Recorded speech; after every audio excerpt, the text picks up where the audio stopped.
김어준의 뉴스 공장. 바른정당이 차기 당대표 선수를 위한 경선을 시작했습니다. 이번 경선에 출마한 분들 중에 오늘은 바른정당 하태경 의원 전화 연결하겠습니다. 안녕하세요, 의원님. 예, 하태경입니다. 안녕하세요. 며칠부터 시작된 거죠? 어제 사실상 시작됐고요. 네. 호남 결과가 어제 발표가 됐죠. 호남 결과는 제가 봤는데 3위를 하셨더군요. 네. 종합 3위인데 예. 일단 책임당원에서는 제가 정우천 의원 빼면 네. 사실상 1등을 했기 때문에 상당히 제일 취약 지역이거든요, 호남이. 네. 네, 그런 면에서는 상당한 돌풍을 일으키고 있다. 자평을 합니다. 네, 자평하시는군요. 책임당원과 일반당원 투표에서 각각 정운천 의원은 호남 지역이 이제 베이스라 정운천 의원이 1등을 했고요. 보니까 예. 저도 결과표를 봤는데 종합으로는 이혜훈 의원이 2위를 하셨고 말씀하신 책임당원에서는 하태경 의원이 2위를 하셨네요. 네. 예, 그렇습니다. 마지막 여론조사는 마지막에 하는 거죠? 그렇습니다. 마지막 날 합니다. 네. 알겠습니다. 다른 후보들도 저희가 되는 대로 연결할 텐데 우선 당대표 출마하신 출마의 변부터 들어보겠습니다. 일단 제가 이제 보수의 세대 교체를 전면에 들고 나왔는데요. 네. 지금 보수가 일종의 시대의 낙오자가 돼 있거든요. 그러니까 이제 보수가 시대를 앞서가지는 못하더라도 따라는 가야 될 거 아닙니까? 그래서 적어도 바른정당은 시대의 동반자 정당으로 만들겠다. 그것은 세대 교체로 가능하다. 너무 낡았다. 기존 보수. 특히 홍 지사 같은 경우는 아직도 청와대 보고 주사파 정권이라고 하지 않습니까? 홍준표 전 지사 말씀하시는 겁니까? 예, 거의 홍준표 전 지사. 거의 아직도 빨갱이 당사하던 그런 지금 전략을 그대로 쓰고 있는데 이게 국민한테 통하는 게 아니잖아요. 이게 다 끝난 것이고. 그래서 심지어 저한테 파리채까지 보내는 분이 있어요. 파리채요? 제가 홍준표가 신보수면 제가 파리가 세다 이렇게 비판했더니만 낡은 보수를 제가 파리에 비유를 한 거죠. 그러니까 파리채까지 보내주시면서 낡은 보수 좀 때려잡아 달라. 예. 응원들이 지금 폭주하고 있습니다. 의원님 지금 외부인가 봅니다. 주변 소리가 지금 죄송합니다. 지금 소리가 나죠. 기차 네. 아니에요. 예. 기차요? 기차 아닙니다. 죄송합니다. 기차 아니시라고요? 예. 예, 이게 지금 어디 역에 도착하고 있는데 약간 지금 음악 소리가 좀 나오고 있네요. 알겠습니다. 자유한국당은 시대 낙후됐다 이렇게 말씀하셨는데 그러면 바른정당은 현재 문제가 없습니까? 바른정당도 지금 저한테 저를 응원하는 많은 사람들이 탄핵한 거 빼고 한국당이랑 다른 게 뭐가 있냐. 네. 바른정당 지지하고 싶은데 좀 한국당하고 다른 지지율을 보여달라. 네. 참 제가 요즘 난감합니다. 그래서 제가 더더욱 나왔습니다. 한국당과 네. 바른정당이 다르다. 이걸 가장 잘 보여줄 수 있는 사람이 하태경 아니냐. 그게 왜 그렇습니까? 그러니까 지금 말씀하셨으니까 제가 여쭤볼 수밖에 없는데 지금 바른정당의 정운천 의원 그리고 이혜훈 의원, 지상욱 의원, 김영우 의원 이렇게 5분이 출마하셨고 여기서 한 분이 대표가 되고 3명이 최고위원이 되니까 탈락은 1명이네요. 네. 그렇습니다. 그런데 다른 분들에 비해서 본인의 비교 우위가 어디에 있는 겁니까? 일단은 가장 젊은 후보죠, 제가. 얼굴은 동안은 아니지만. 김어준 총수도 아마 저랑 나이 같죠? 그렇습니다. 믿을 사람이 있을지 모르겠지만. 네. 근데 더 중요한 것은 예. 제가 이번에 이제 야당의 개념 논쟁을 들고 나왔습니다. 제가 볼 때 기존의 야당은 마이너스 야당이에요. 정부의 실패가 목적인 야당이죠. 근데 이제 제가 들고 나온 야당 개념은 플러스 야당. 이게 뭐냐면 여당이든 야당이든 다 대한민국 성공을 위한 정당이어야 된다는 거예요. 네. 근데 과거 야당은 어땠냐면은 마이너스 야당이라는 거는 정부가 잘하는 것은 맞고 못하는 것은 하는 게 전략이에요. 왜냐하면 그래야 정부가 빨리 실패를 하니까. 네. 근데 플러스 야당은 정부가 잘하는 건 도와주고 못하는 거는 견제하고 개선해서 어쨌든 우리나라 국가는 성공하게 만든다. 이게 플러스 야당이죠. 그런 개념은 이해했습니다만 그게 다른 후보들과의 차별점입니까? 그것뿐만 아니라 지금 뭐 청문회 전략에 있어서도 제가 우리 당을 굉장히 비판을 하죠. 선택과 집중을 못했다. 전부 다 지금 한국당처럼 무조건 반대만 하잖아요. 그런 이미지입니다, 실제. 예, 그런 이미지죠. 그러니까 예를 들어서 제가 김상조나 이낙연 총리, 강경화 후보자 같은 경우는 밀어줘야 됩니다. 도와줘야 된다. 네. 그리고 안경원 같은 경우에는 이건 사생결단에서 막아야 된다. 적어도 이런 전략으로 갔으면 지금은 이제 야당이 반대하면 항상 반대하니까 또 반대하네 이러지 누가 더 강약 조절이 안 되는 거거든요. 정말 심각하게 문제가 있는 사람도 이번에 만약에 저는 그래요. 청와대가 안경원 끝까지 밀어붙였으면요. 국민들은 안경원이 다른 후보에 대해서 문제점이 많긴 하지만 그래도 50% 이상은 청와대 지지로 갔을 거라고 봐요. 그래서 어쨌든 뭐 청와대가 조기에 수습을 해서 다행이긴 한데 야당이 잘해서 안경원이 물러난 건 아니다. 저는 그렇게 봅니다. 근데 그 말씀하시니까 제가 궁금해지는 게 개별 인터뷰를 바른정당 의원님들도 해보면 네. 예를 들어서 강경화 후보는 절대 안 된다는 사람보다는 임명해서 얻는 이득이 더 크다. 의원님 말씀처럼. 네. 그런데 왜 바른정당 공식 입장을 항상 절대 반대로 나오는 거죠? 공식 입장이라기보다 지도부 입장이죠. 지도부요? 당론이라기보다. 예, 우리는 이제 당론은 채택하지 않고 만약에 표결에 들어가면 이제 소신투표 하기로 했는데 예. 사실 뭐 비공개 우리끼리 내부에서 회의를 하면 경론을 벌입니다.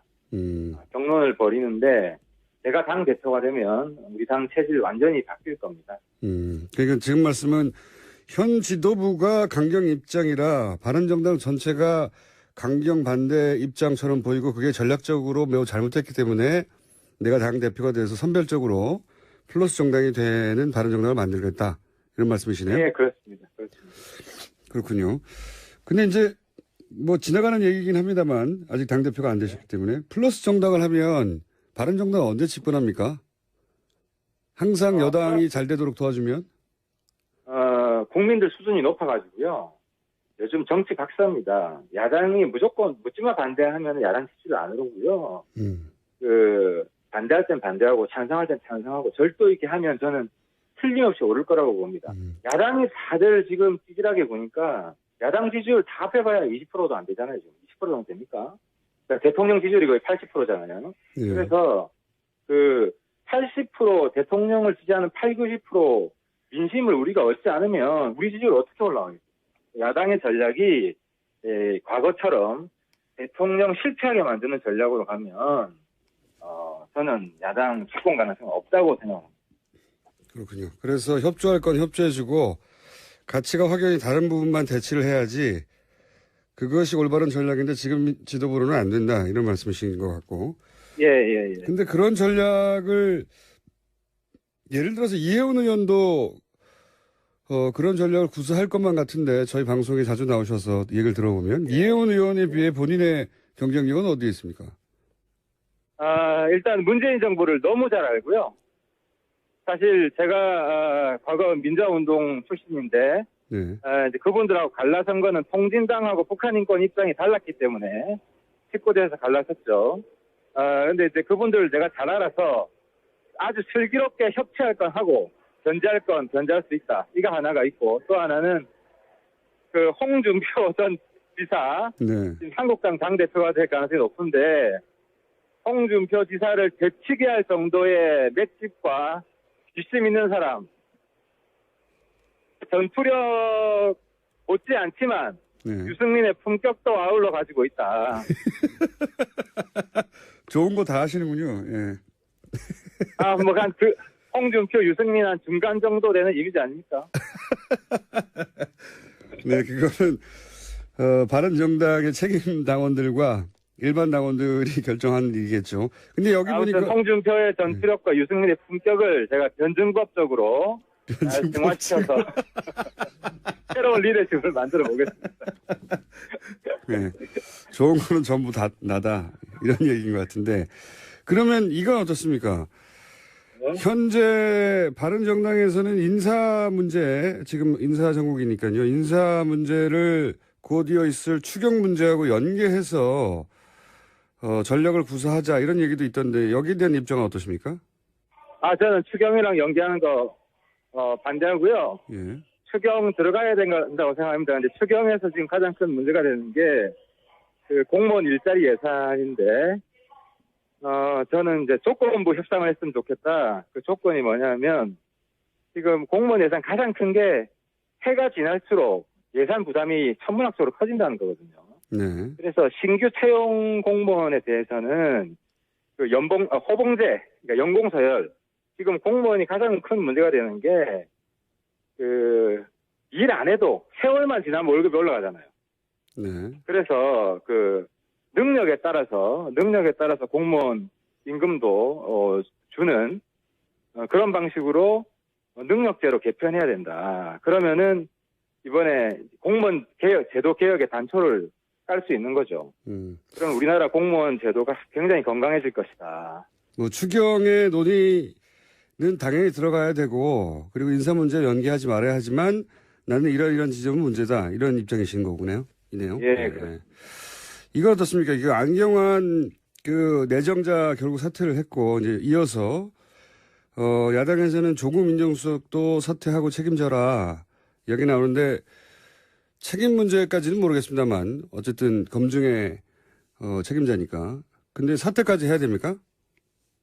그건 뭐 좀 심하다고 보고요. 근데 조국 수석이 만약에 뭐 한 사람 낙마했다고 민정수석 사퇴하면 민정수석 남아있는 사람이 있겠습니까? 그건 과도한데 조국 수석의 좀 정치력이 좀 아쉬운 면이 있어요. 예를 들어 지금 청문회가 꼬이는 게 5대 인사 원칙. 네. 여기에 대한 합리적 대안이 마련되지 못해가지고 지금 청와대하고 야당들이 서로 지금 계속해서 소모적인 싸움을 하고 있는데 이런 거를 좀 민정수석이 이 야당들하고 조율을 해서 합리적 대안을 만들고 이러면 국민들이 굉장히 박수 칠 것 같은데 지금 뭐 강대강 대결이 물론 야당도 책임이 있지만 특히 대통령이 뭐 청문회는 참고 자료에 불과하다 뭐 이런 입장 아닙니까? 이게 뭐 법리적으로 맞을지라도 정치적으로는 뭐 국회 인정 안 하겠다 뭐 이런 거기 때문에 상당히 부적절한 말인데 이런 좀 정무적으로 매끄럽지 못한 청와대에서 이야기가 나오는 데 있어서 조국 수석이 뭐 하냐 도대체 뭐 이런 좀 안타까움이 있어요. 근데 말씀하신 건 말 맞다나 정무수석이 할 일이지 민정수석이 야당을 만나서 할 일은 아니지 않습니까? 인사 문제이기 때문에 인사 문제이기 때문에 아무래도 민정수석이 뭐 청와대 다 비서인데 물론 뭐 정무수석도 중요하죠. 근데 인사 문제에 있어서는 민정수석이 좀 주도적인 역할을 해야 되지 않냐 하는 겁니다. 알겠습니다. 뭐 사태까지는 아니지만 책임 있는 자리에 있는 만큼 본인이 어떤 액션이 있어야 되는데 그게 안 보인다. 이렇게 평가하시는 것 같고요. 이것도 여쭤볼게요. 최근에 이제 청문회 과정에서 네.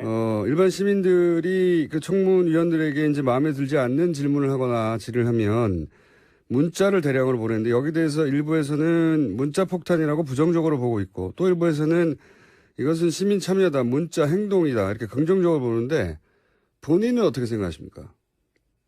그거 제가 뭐 밝혔는데 네. 조금만 참으면 네. 그 악몽은 끝나고 그 행복이 찾아옵니다. 그게 무슨 얘기입니까? 번호가 알려서 문자 폭탄이 오잖아요. 네. 정치인들 입장에서는 조금만 기다리면 그 다음부터는 그게 제보라든지 여러 가지 좋은 정보가 오기도 하기 때문에 저는 문자 폭탄이 온다고 해서 보통 전화번호를 바꾸는데 전화번호 바꾸지 마시라. 제 경험으로 볼 때. 근데 이제 단 정치인 말고 뭐 재판관이나 판사들 특히 또 언론인들 여기에 대해서 뭐 가족들을 협박한다든지 이런 일도 벌어지잖아요. 뭐 문자로도 그렇고. 일부는 이런 경우는 좀 네. 이런 경우는 엄벌을 해야 된다고 봅니다. 특히 재판관은 사법부 독립이 지켜져야 되는데 권력으로부터 독립해야 되지만 이런 악의적 문자로부터 좀 독립을 해야 되고 기자도 마찬가지예요. 기자도 요즘 뭐 기사 조금 그 마음에 안 들게 쓰면은 엄청난 그 시달림을 당하거든요. 그래서 기자도 좀 보호할 필요가 있다. 정치인한테만 보내시라. 저는 이런 부탁을 좀 드리고 싶습니다. 정치는 마땅히 받아들여야 된다. 그러나 뭐 그 정치인의 숙명이라고 생각합니다. 직업군에 따라서는 보내면 안 되는 사람들도 있다. 뭐 이런 기본 입장이신 것 같고요. 그죠? 보내더라도 협박을 하지 마시라. 네, 뭐 일부의 사례로 전부를 말할 수는 없는데 여하간 협박은 어떤 경우에도 잘못된 것이다. 이 정도 입장이신 것 같고.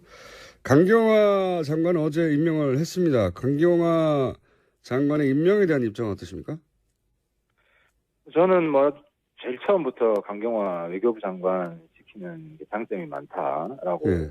주장을 했었고, 근데 이제 문제는 지금 여야가 강대강 대립을 하고 있는데 하루 이틀 정도 냉각기를 좀 가시는 게 필요할 것 같아요. 왜냐하면 야당도 잘못했지만 대응이 지금 아주 좀 무책임하지만 청와대도 조금 이제 대응이 미숙한 면이 있어요. 예를 들어 뭐 국민 검증이 끝났다, 여론조사 높으니까 무조건 하겠다. 이거는 결국 다 부메랑으로 돌아오거든요. 여론이 그러면 안 좋은 거는 어떻게 할 거냐. 뭐 여론은 안 좋으면 사퇴시킨 거 아닙니까 지금? 그러니까 그렇게 되면 예. 예를 들어 뭐 사드 배치 같은 경우 여론이 더 높잖아요. 그러니까 여론에 따라서 문재인 정부 정책 하나하나 다 따지고 들면 문재인 정부 일할 수가 없어요. 그래서 이런 부분은 그렇게 여론 지상주의로 밀어붙일 건 아닌 것 같고, 그래서 하루 이틀 정도 냉각기 가지고 빨리 수습 방안을 찾았으면 좋겠어요. 만약에 수습 방안이 안 나오면 다른 정당만이라도 청문회는 지금 계속 해야 된다고 봅니다. 청문회는 뭐 야당이 사실상 뭐 주도하는 야당 공간인데 우리가 이걸 포기하면 안 되죠. 알겠습니다. 뭐 모든 정책을 여론에 따라 할 리도 없고 하진 않겠죠. 네, 그 부분은 무슨 말씀인지는 알겠고요. 이건 어떻습니까? 이제 안경환 내정자가 어떤 이유든 사퇴를 했기 때문에 후임 법무부 장관 후보자에 대한 국민들 관심도 많고, 어제 표창원 의원은 정의당 노회찬 원내대표나 이재명 성남시장을 이제 물론 개인적인 의견입니다. 이런 식으로 추천해서 화제가 됐는데, 연결된 김에 제가 여쭤보자면 혹시 본인도 표창원 의원처럼 본인이 추천한다고 되진 않겠지만 법무부 장관으로 한번 추천해 보시자면요.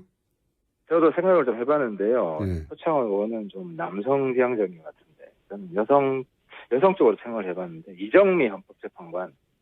저는 이정미 헌법재판관이 법무부 장관 되면 모든 국민이 박수를 칠 것이다. 헌법재판관이 법무부 장관이 된 사례는 없는 걸로 제가 아는데 어쨌든. 없죠. 그런데 법무부 장관이 헌법을 수호했던 사람이다. 굉장히 강렬한 메시지를 줄 것 같고요.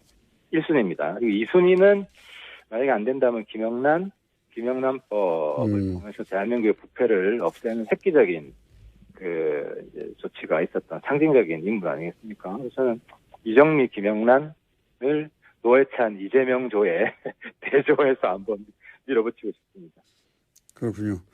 밀어붙이시려면 나중에 대통령이 되셔야 될 것 같습니다. 근데. 뭐 저는 충분히 문재인 정부 협치할 용의가 있고 네. 문재인 정부 잘 알기 때문에 뭐 어떤 게 잘하는 거다, 어떤 게 못하는 거다. 남들보다 더 정확하게 보는 눈이 있다고 생각을 합니다. 잘 아신다고 두 번이나 강조하셨기 때문에 어떻게 잘 아시는 겁니까? 그 청와대 주로 일하는 사람들 있잖아요. 임종석 실장부터. 과거 학생운동할 때. 같이 학생 운동할 때부터 같이 했던 사람들이고. 네. 대학교 졸업한 이후에도 사회에서 쭉 같이 활동했던 사람들이고요. 근데 이제 뭐 갈라진 이유가 이제 북한 문제에 대한 인식 가지고 좀 격렬한 논쟁을 했습니다. 그래서 그게 잘 안 맞아가지고 갈라지긴 했는데, 뭐 서로에 대한 최소한의 신뢰는 있죠. 그리고 민주화 투쟁 열심히 했고. 그리고 지금은 그때 뭐 격렬하게 갈라진 게 한 20년 전인데 그때에 비해서는 서로 많이 성숙했기 때문에 물론 똑같지는 않습니다. 뭐 차이가 있지만 뭐 차이를 인정하고 협력할 건 협력하고 또 뭐 경쟁할 건 경쟁하고 선의에 경쟁할 수 있는 뭐 그런 관계는 좀 된다고 봅니다. 그 청와대를 구성하는 일부 인사들의 사고 체계를 이해한다 나도 정확하게 이런 말씀이시네요. 상당히 많아요 사실은. 얼마나 상당히 많은지는 대표가 되신 다음에. 자, 그럼 가장 강한 상대는 누굽니까? 후보 5 중에. 뭐 저는 저 자신하고 싸움이라고 봅니다. 제 자신의 진가를 잘 몰라요. 지금 아직 국민들이 잘 모르고 이번에 아무튼 승부는 제 자신을 얼마나 잘 홍보하느냐에 따라서 판가름 나지 않을까. 그건 알겠는데 그러면 아마도 2위는 누가 할 것이다. 2위 말입니까? 예. 그러니까 본인이 가장 강하기 때문에 누구랑 경쟁하느냐는 질문은 지금 되치셨고, 그럼 2위는 누가 합니까? 나 다음은 이 정도 될 거다. 그 부분은 제가 예의가 아닌 것 같습니다. 제가 순위를 매기는 거는 예. 항의가 엄청나게 몰려들 것 같습니다. 그러면은 그거보다 더 어려운 질문인데, 한 명은 어쨌든 최고위원회에서도 탈락해야 되니까 사실 경쟁이 그렇게 치열하지는 않습니다. 5 중에 4은 대표거나 최소한 최고위원은 되니까요. 근데 한 명은 누가 탈락할까요? 그렇지 않습니다.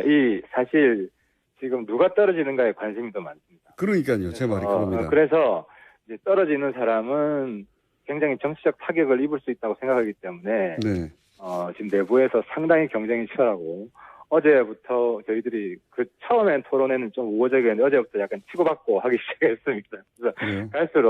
갈수록 흥미진진해질 것 같습니다. 의원님의 전략 지역이 있습니까, 혹시? 마지막 질문인데. 전략 지역. 네.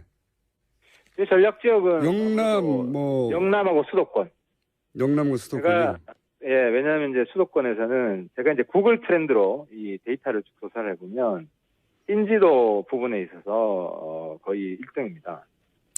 그리고 또 온라인 소통도 부정적 인지도 아닐까요, 혹시? 호감도 굉장히 올라갔잖아요. 지난번에 이제 선물 폭탄. 요즘 선물 폭탄이 많이 옵니다. 알겠습니다. 문자 폭탄보다 뭐 그런 부분들이 좀 이렇게 인식이 바뀐 부분을 반영하는 것 같습니다. 오늘 여기까지 듣겠고요. 네. 당대표 되시면 저희가 스튜디오 초대하겠습니다. 오늘 말씀 감사합니다. 예, 감사합니다. 네. 지금까지 바른정당의 하태경 의원이었습니다.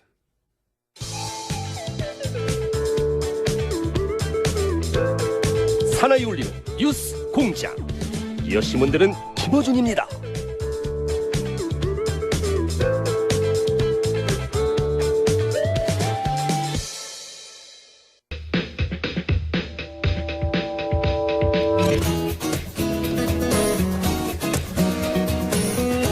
사단법인 인문결 연구소장. 안녕하십니까? 네, 안녕하십니까? 오늘 정확하게 소개를 드렸습니다. 임상훈 의원님 나오셨습니다.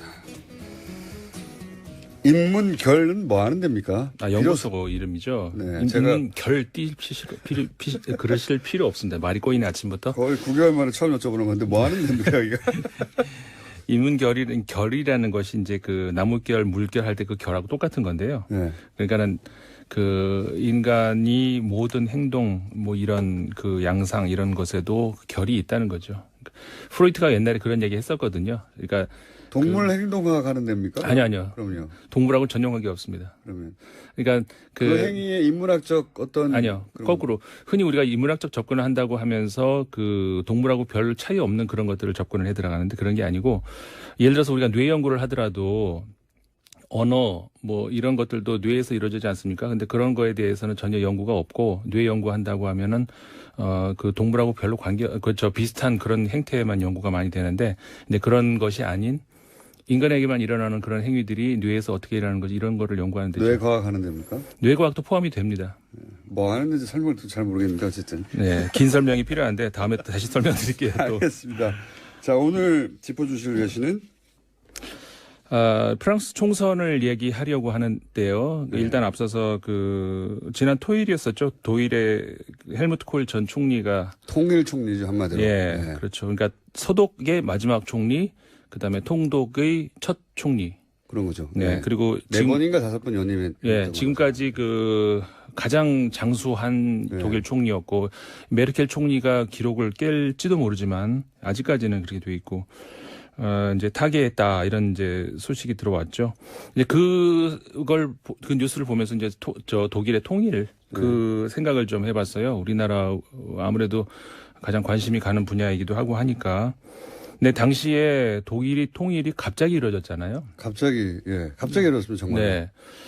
그래서 정말 그 정치인들도 미처 그렇게 빨리 통일이 될 거라는 예상을 못하는 상태에서, 다만 그때 이제 그 콜 총리의 뭐라고 할까요? 그 업적이랄까, 정치적인 감각, 굉장히 그 정치적 감각이 뛰어난 그런 정치인인데, 당시로서는 그 상상할 수 없었던 어떤 그런 맥락에서 독일 통일을 어느 정도 준비를 그래도 짧은 시간 안에 잘 치러냈다. 그런 총리. 그래서 총리를 연임하게 되죠. 그래서 이제 통일이 된 뒤에도 바로 압도적인 스코어로 연임을 하게 되는 거죠.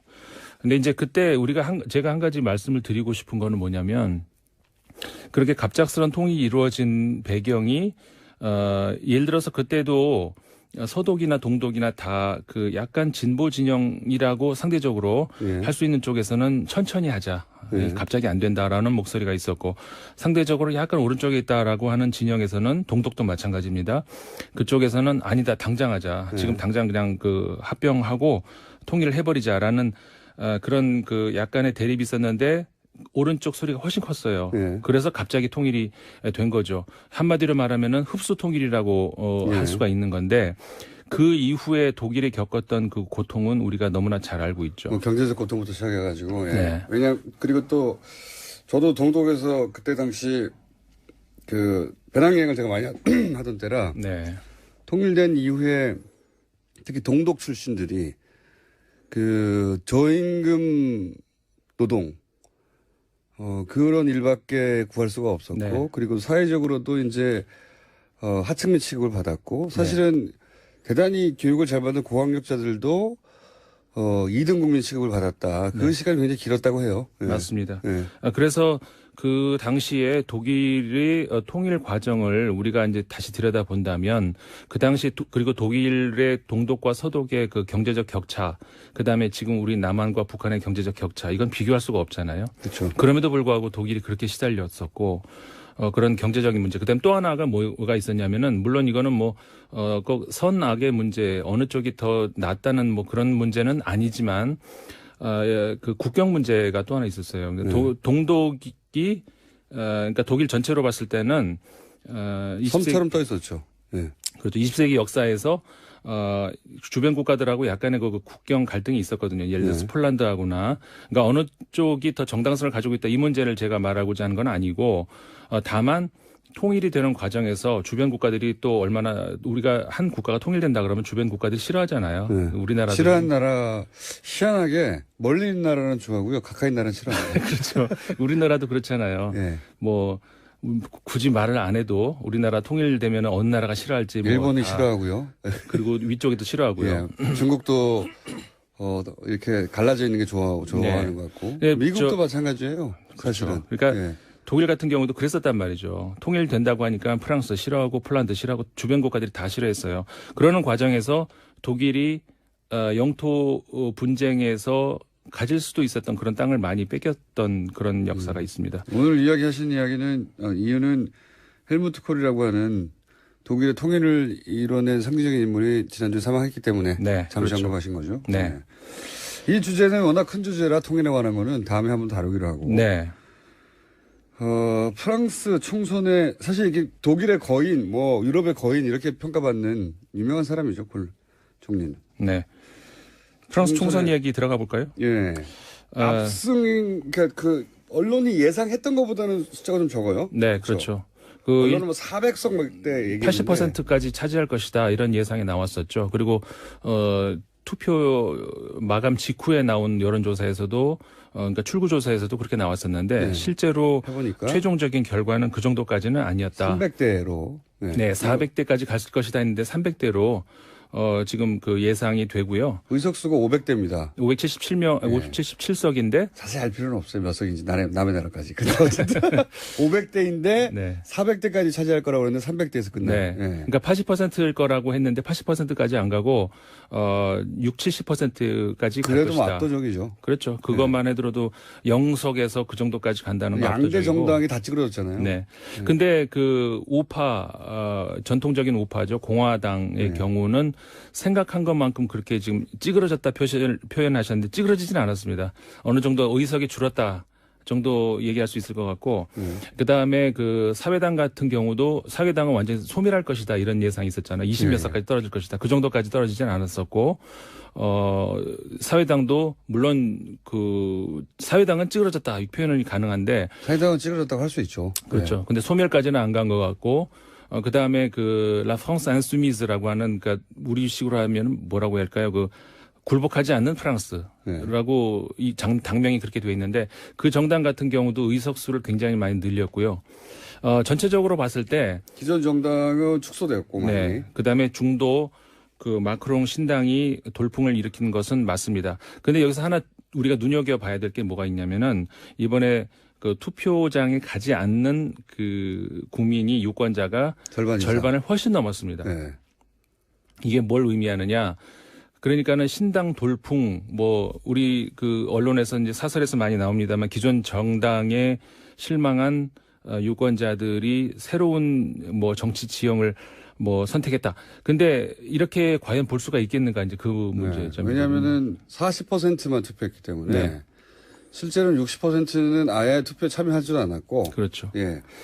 그러니까 신당 같은 경우에 30% 정도의 지지를 얻었다라고 하지만 전체 프랑스인 그러니까는 투표장에 가지 않은 사람들도 어쨌든 간에 국민이니까. 놀러 가려고 안 간 사람도 물론 있겠지만 일부러 안 간 투표를 거부한 사람들도 있거든요. 다시 말해서 한 15%가 안 되는 정도의 프랑스인들이 신당을 지지했다는 거거든요. 15%로 지금 15%의 지지로 프랑스 정권과 정국을 다 잡은 거예요. 그렇죠. 그러니까 어떤 의미에서 그냥 비정상적인 거죠. 그렇죠. 예. 여기서 이제 우리가 문제점을 볼 수가 있다는 거거든요. 그러니까 선거 제도가 완벽한 제도라고 하는 거는 우리가 있을 수가 없지만, 그래도 그나마 결선 투표제까지 하고 있는 프랑스의 경우에 우리나라의 선거 제도보다는 낫다는 평가가 있습니다만은 여기서도 또 그런 허점이 나온다는 거죠. 예. 15%도 안 되는 지지율을 가지고 우리가 압승이라고 표현할 수 있는 70%가량의 의석을 차지한다. 이거는 좀 문제가 있지 않는가. 85%의 국민이 지지하지 않는 정당인 겁니다, 현재. 그렇죠. 예, 과연 이게 민주주의 제도가 탄생시킨 결과를 그대로 받아들일 수밖에 없긴 한데 이게 과연 압승이라고 표현할 수 있고 국민의 지지를 받고 있는 대통령과 정당이라고 할 수 있는가. 저는 이런 의문이 실제로 들었던 게 이번에 휴가 기간에 이제 그 동네 프랑스의 국경 없는 기자회나 네. 그쪽에 언론계에 있는 사람들을 만나서 잠깐 얘기해 본 적이 있는데 이 문제에 대해서 뭐랄까요? 굉장히 시니컬하더라고요. 어떻게 마크롱에 대해서는 부정적인 인식이 강하고 네. 기본적으로 사회당 출신이잖아요. 사회당 네. 출신이지만 우파하고 하나도 다르지 않다. 그렇죠. 예.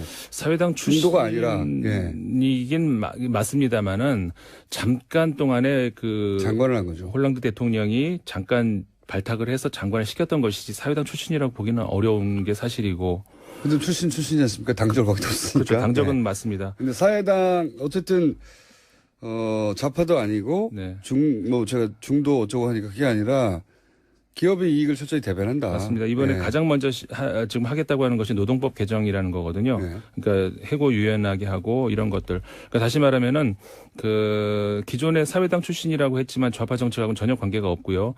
그다음에 신당의 구성원들 새로 이제 이번에 국회의원이 되는 많은 사람들 있지 않습니까? 굉장히 다양한 곳에서 다양한 출신들이 이제 입후보했고 국회의원 의석으로 들어갔다라고 평가가 나오지만 그 중에서 과연 블루칼라가 몇 %나 되겠는가? 별로 없습니다. 그러니까 한마디로 말해서 무슨 학자 출신 별의별 출신들이 다 있습니다만은 진짜 노동자를 대변할 수 있는 그런 목소리를 신당에서 과연 내겠는가? 그거는 굉장히 회의적이라는 거죠.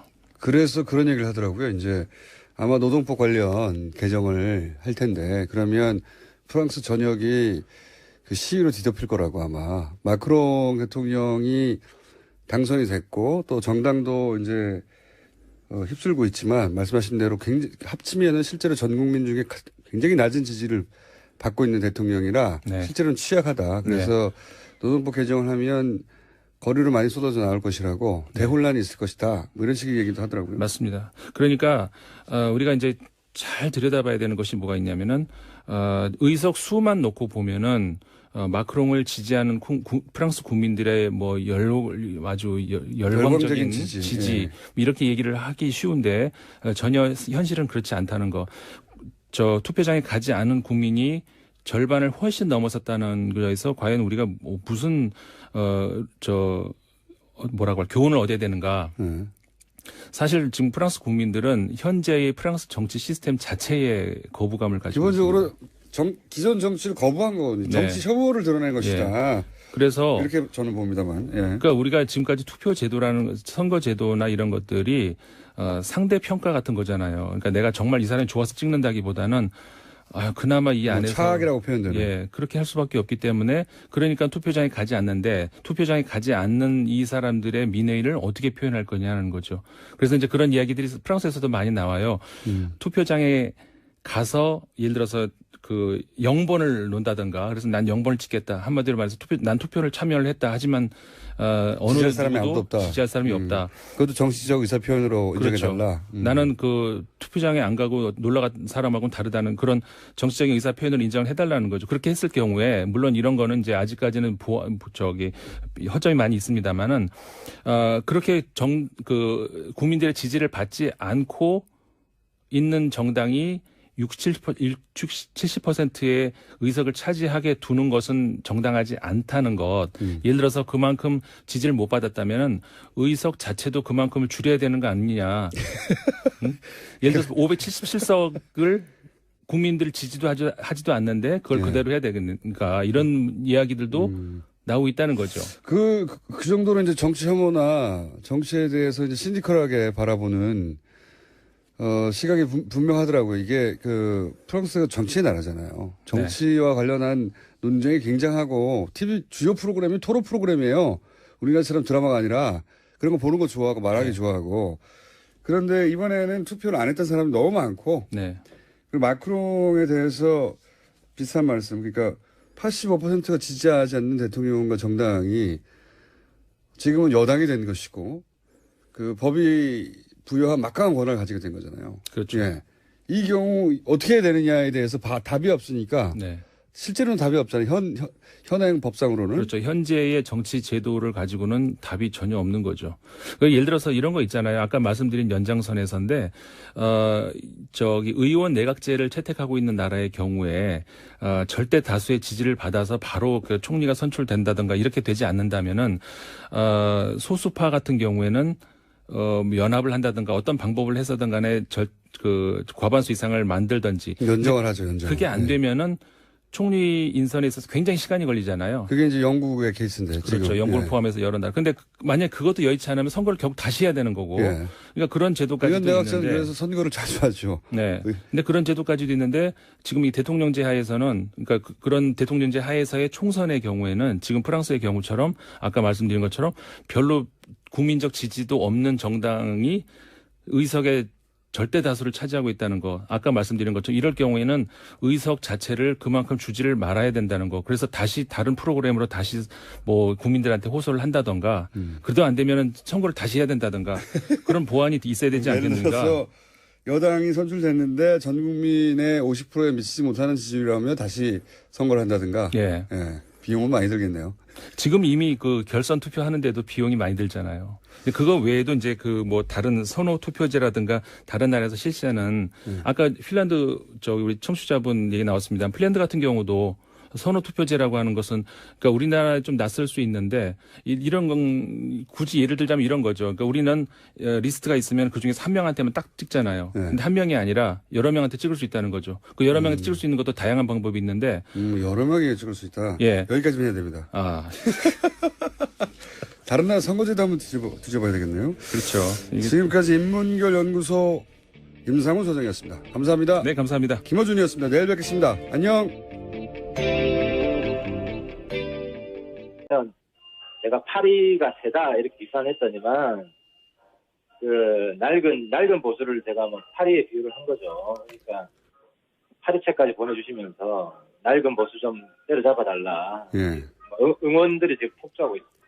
의원님 지금 외부인가 봅니다. 주변 소리가. 지금 죄송합니다. 지금 소리가 나죠. 지금 기차 아니에요. 예. 기차요? 기차 아닙니다. 죄송합니다. 기차 아니시라고요? 예.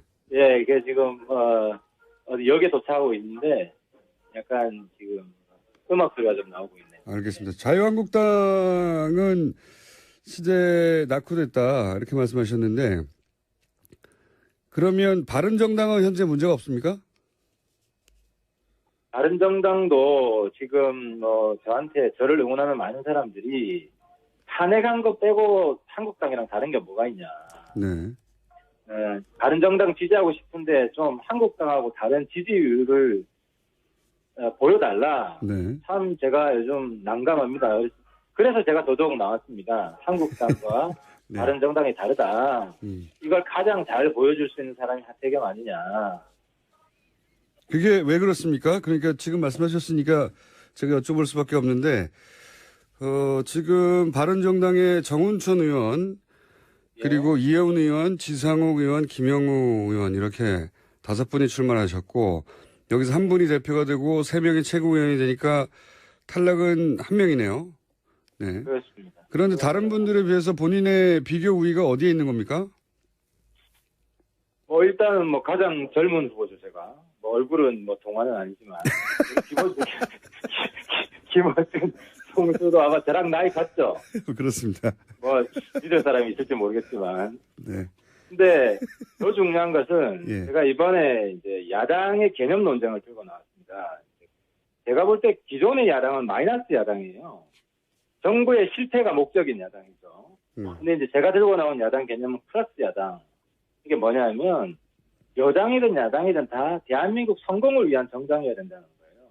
네. 근데 과거 야당은 어땠냐면은 마이너스 야당이라는 거는 정부가 잘하는 것은 맞고 못하는 것은 장려하는 게 전략이에요. 왜냐하면 그래야 정부가 빨리 실패를 하니까. 네. 근데 플러스 야당은 정부가 잘하는 건 도와주고 못하는 야당이 무조건 묻지마 반대하면 야당 지지를 안 오르고요. 반대할 땐 반대하고 찬성할 땐 찬성하고 절도 있게 하면 저는 틀림없이 오를 거라고 봅니다. 야당이 다들 지금 찌질하게 보니까 야당 지지율 다 합해봐야 20%도 안 되잖아요. 지금 20% 정도 됩니까?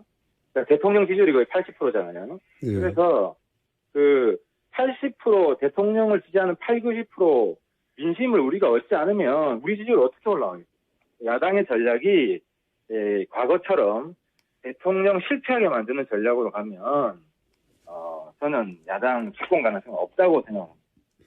그렇군요. 그래서 협조할 건 협조해주고 가치가 확연히 다른 부분만 대치를 해야지 그것이 올바른 전략인데 지금 지도부로는 안 된다 이런 말씀이신 것 같고. 예. 근데 그런 전략을 예를 들어서 이해운 의원도 그런 전략을 구사할 것만 같은데 저희 방송에 자주 나오셔서 얘기를 들어보면 이해운 의원에 비해 본인의 경쟁력은 어디에 있습니까? 일단 문재인 정부를 너무 잘 알고요. 사실 제가 과거 민주화운동 출신인데 이제 그분들하고 갈라선 거는 통진당하고 북한 인권 입장이 달랐기 때문에 19대에서 갈라섰죠. 근데 이제 그분들을 내가 잘 알아서 아주 슬기롭게 협치할 건 하고 견제할 건 견제할 수 있다. 이거 하나가 있고 또 하나는 홍준표 전 지사 지금 한국당 당대표가 될 가능성이 높은데 홍준표 지사를 되치게 할 정도의 맷집과 뒷심 있는 사람. 전투력 못지않지만 유승민의 품격도 아울러 가지고 있다. 좋은 거 다 하시는군요. 예. 홍준표, 유승민 한 중간 정도 되는 이미지 아닙니까? 네, 그거는 바른정당의 책임 당원들과 일반 당원들이 결정하는 일이겠죠. 근데 여기 보니까 홍준표의 전투력과 유승민의 품격을 제가 변증법적으로 중화시켜서 새로운 리더십을 만들어 보겠습니다. 네, 좋은 거는 전부 다 나다 이런 얘기인 것 같은데 그러면 이건 어떻습니까? 현재 바른정당에서는 인사 문제, 지금 인사 정국이니까요. 인사 문제를 곧이어 있을 추경 문제하고 연계해서 전략을 구사하자 이런 얘기도 있던데 여기에 대한 입장은 어떠십니까? 저는 추경이랑 연계하는 거 반대하고요. 예.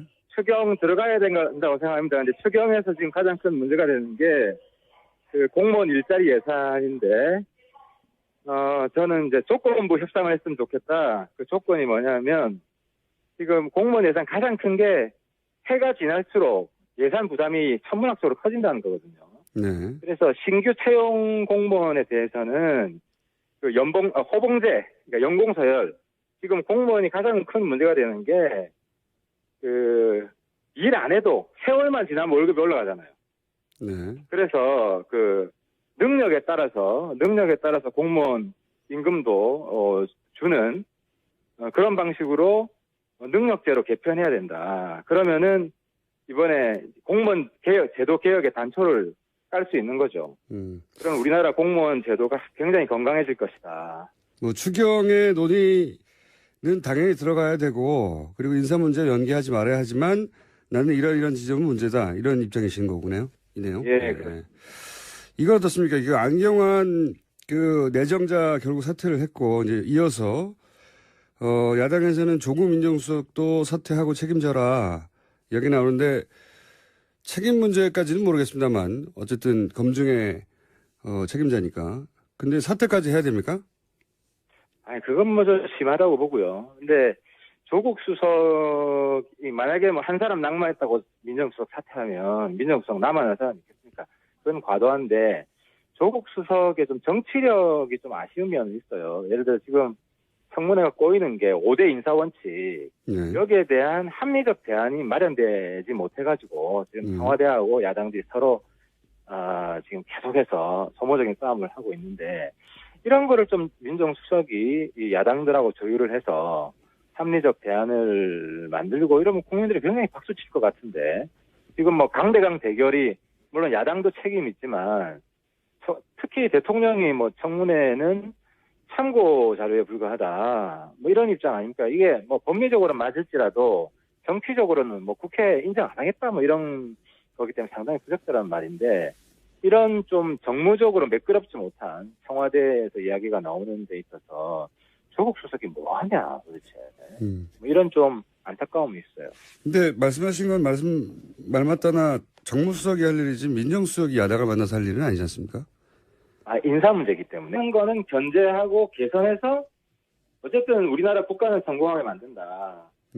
이게 플러스 야당이죠. 그런 개념은 이해했습니다만 그게 다른 후보들과의 차별점입니까? 그것뿐만 아니라 지금 뭐 청문회 전략에 있어서도 제가 우리 당을 굉장히 비판을 하죠. 선택과 집중을 못했다. 전부 다 지금 한국당처럼 무조건 반대만 하잖아요. 그런 이미지입니다, 실제. 예, 그런 이미지죠. 그러니까 예를 들어서 제가 김상조나 이낙연 총리, 강경화 후보자 같은 경우는 밀어줘야 됩니다. 도와줘야 된다. 네. 그리고 안경환 같은 경우에는 이건 사생결단에서 막아야 된다. 적어도 이런 전략으로 갔으면 지금은 이제 야당이 반대하면 항상 반대하니까 또 반대하네 이러지 누가 더 강약 조절이 안 되는 거거든요. 정말 심각하게 문제가 있는 사람도 이번에 만약에 저는 그래요. 청와대가 안경환 끝까지 밀어붙였으면요. 국민들은 안경환이 다른 후보에 대해서 문제점이 많긴 하지만 그래도 50% 이상은 청와대 지지로 갔을 거라고 봐요. 그래서 어쨌든 뭐 청와대가 조기에 수습을 해서 다행이긴 한데 야당이 잘해서 안경환이 물러난 건 아니다. 저는 그렇게 봅니다. 근데 그 말씀하시니까 제가 궁금해지는 게 개별 인터뷰를 바른정당 의원님들도 해보면 예를 들어서 강경화 후보는 절대 안 된다는 사람보다는 임명해서 얻는 이득이 더 크다. 의원님 말씀처럼. 그런데 왜 바른정당 공식 입장을 항상 절대 반대로 나오는 거죠? 공식 입장이라기보다 지도부 입장이죠. 지도부요? 당론이라기보다. 우리는 이제 당론은 채택하지 않고 만약에 표결에 들어가면 이제 소신투표 하기로 했는데 사실 뭐 비공개 우리끼리 내부에서 회의를 하면 경론을 벌입니다. 경론을 벌이는데 제가 당 대표가 되면 우리 당 체질 완전히 바뀔 겁니다. 그러니까 지금 말씀은 현 지도부가 강경 입장이라 바른정당 전체가 강경 반대 입장처럼 보이고 그게 전략적으로 매우 잘못됐기 때문에 내가 당 대표가 돼서 선별적으로 플러스 정당이 되는 바른정당을 만들겠다. 이런 말씀이시네요. 네, 그렇습니다. 그렇군요. 근데 이제 뭐 지나가는 얘기긴 합니다만 아직 당대표가 안 되셨기 때문에 플러스 정당을 하면 바른정당은 언제 집권합니까? 항상 여당이 잘 되도록 도와주면? 국민들 수준이 높아가지고요. 요즘 정치 박사입니다.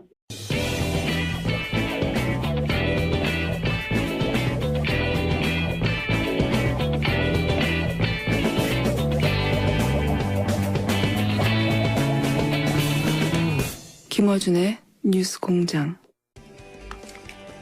바른정당이 차기 당대표 선출을 위한 경선을 시작했습니다. 이번 경선에 출마한 분들 중에 오늘은 바른정당 하태경 의원 전화 연결하겠습니다. 안녕하세요, 의원님. 예, 하태경입니다. 안녕하세요. 며칠부터 시작된 거죠? 어제 사실상 시작됐고요. 네. 호남 결과가 어제 발표가 됐죠. 호남 결과는 제가 봤는데 3위를 하셨더군요. 네. 종합 3인데 예. 일단 책임당원에서는 제가 정우천 의원 빼면 네. 사실상 1등을 했기 때문에 상당히 제일 취약 지역이거든요, 호남이. 네. 예, 그런 면에서는 상당한 돌풍을 일으키고 있다. 자평을 합니다. 네. 자평하시는군요. 책임당원과 일반당원 투표에서 각각 정운천 의원은 호남 지역이 이제 베이스라 정운천 의원이 1등을 했고요. 보니까 예. 저도 결과표를 봤는데 종합으로는 이해운 의원이 2위를 하셨고 말씀하신 책임당원에서는 하태경 의원이 2위를 하셨네요. 네. 예, 그렇습니다. 마지막 여론조사는 마지막에 하는 거죠? 그렇습니다. 마지막 날 합니다. 네. 알겠습니다. 다른 후보들도 저희가 되는 대로 연결할 텐데 우선 당대표 출마하신 출마의 변부터 들어보겠습니다. 일단 제가 이제 보수의 세대 교체를 전면에 들고 나왔는데요. 네. 지금 보수가 일종의 시대의 낙오자가 돼 있거든요.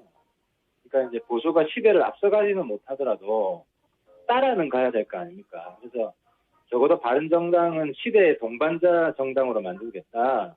그것은 세대 교체로 가능하다. 너무 낡았다. 기존 보수, 특히 홍 지사 같은 경우는 아직도 청와대 보고 주사파 정권이라고 하지 않습니까? 홍준표 전 지사 말씀하시는 겁니까? 예, 거의 홍준표 전 지사.